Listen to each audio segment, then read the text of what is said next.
With the release of Apple 15 Pro, Max, and Huawei P70, almost all flagship mobile phones on the market now use double-layer stacking technology for their motherboards.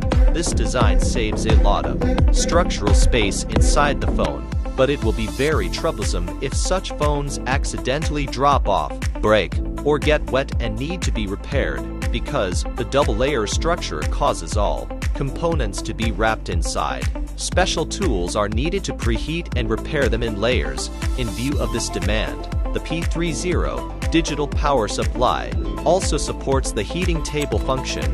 We only need to plug the connection cable into the host and replace the module of the model that needs to be desoldered, so that the motherboard can be preheated, desoldered, and layered at the same time.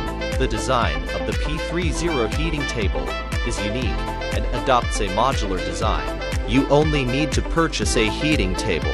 When there are new models in the future, you can purchase modules separately to meet the welding needs of the new models, without repeatedly purchasing equipment, avoiding unnecessary waste. At present, the P30 heating table can already support the desoldering and layering of mobile phone motherboards such as Apple, Huawei, Xiaomi, Oppo, and Vivo. I have to say that the designer of P30 really has a brilliant idea and dares to think and act, and he really succeeded in realizing it.